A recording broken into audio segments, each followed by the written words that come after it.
Em nome do Pai, do Filho e do Espírito Santo, hoje vamos ler e meditar o Evangelho de Mateus, capítulo 9, versículos de 9 a 13.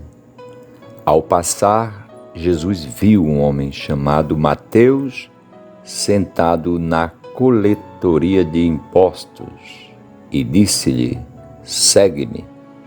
Ele se levantou e seguiu. Muito bem, hoje o Evangelho nos apresenta Jesus passando em nossas vidas, encontrando rostos, pessoas.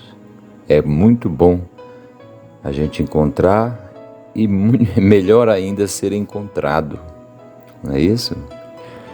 São experiências humanas profundas, ser encontrado, ser reconhecido, ser valorizado, ser estimado, ser querido. Você ser importante para alguém.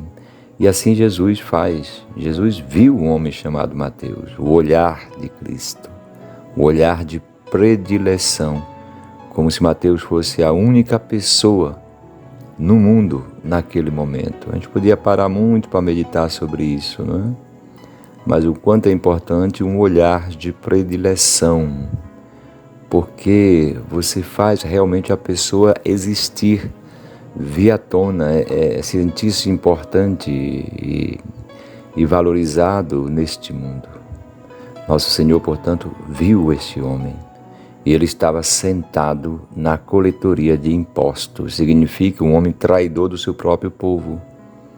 Servia ao Império Romano e não era um serviço bem visto por vários motivos. Primeiro, porque colaborava com o invasor, portanto era um traidor. E também porque os coletores de impostos eram famosos por forçar as pessoas a pagarem mais. E o importante que a gente medita aqui é que ele estava sentado nessa coletoria de impostos, significa vivia disso. Era o contexto vital dele, vivia disso. A vida dele dependia disso. Coletoria de impostos, vivia disso, sentado. E assim a gente pode viver sentado. Podemos viver sentado, significa, vamos usar uma palavra moderna, plugado, conectado e respirando isso. Então a gente pode viver de muitas maneiras, sentado em muitas situações, não é? Que não nos levam, não nos deixam erguer-se, levantar-se, seguir, caminhar. Podemos estar ancorados num passado que a gente não consegue se desvencilhar, um passado ruim, e podemos depender disso. Podemos viver também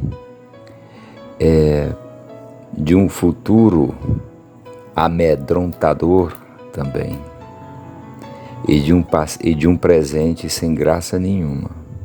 Então, do que a gente vive? A pergunta é esta, né? Nós vivemos de quê? Estamos vivendo de quê? De sede de poder, de prazer, de ganância, não sei, de ódio, de rancor, de traição, não sei. Podemos ficar sentados em muitas situações, amedrontados, né, com medo, sem fé, sem esperança, sem amor no coração. Sentados, estamos vivendo de uma coisa. No caso de Mateus, já meditamos, né, na coletoria de impostos. A palavra de Cristo dirige-se a ele: "Segue-me." Então, nosso Senhor chama para ele e pede que Mateus erga, crie força nas pernas e caminhe, segue-me ao encontro dele. A cena continua, portanto, até aqui nós vimos esse exorcismo de Cristo. Segue-me, tu segue-me. Esse exorcismo, essa palavra forte de Cristo que nos tira deste marasmo que pode ser a nossa vida, desta cadeira que nos aprisiona, cadeira de morte, né? Ele se levantou de fato e seguiu, palavra forte de Cristo, um exorcismo que deu certo. E enquanto estava à mesa na casa de Mateus, vieram muitos publicanos e pecadores e sentaram-se à mesa, junto com Jesus e seus discípulos. Jesus estava à mesa, na casa de Mateus. Na Bíblia, você sentar à mesa com alguém é partilhar a vida deste alguém. é partilhar a vida, portanto, colocar a vida em comum com o outro. É uma cena um pouco escandalosa, ou muito escandalosa, de fato. Os fariseus criticaram porque o vosso mestre come com publicanos e pecadores. Jesus deu a resposta, né? Não são as pessoas com saúde que precisam de médico, mas os doentes. É uma coisa óbvia, né? Então nosso Senhor reconhece que são homens pecadores e diz justamente eles precisam. Não é a felicidade a gente se alegrar porque o pecador encontra a vida. Não achar de fazer uma justiça só de castigos. Muito bem, mas que a pessoa pecadora encontre o amor, não o castigo. O castigo castiga, o amor salva e redime. Jesus disse: ide aprender o que significa misericórdia eu quero e não sacrifícios. Sacrifícios eram oferendas feitas para aplacar a ira do divino. Era uma negociata que você fazia com Deus.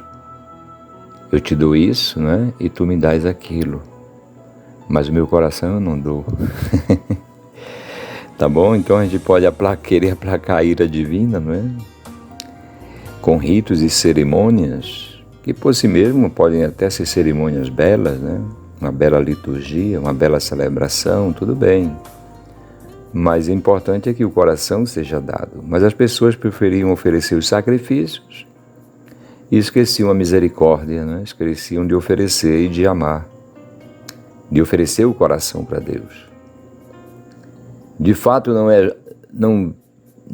é a justos que vim chamar, mas a pecadores. Não viver de disfarces.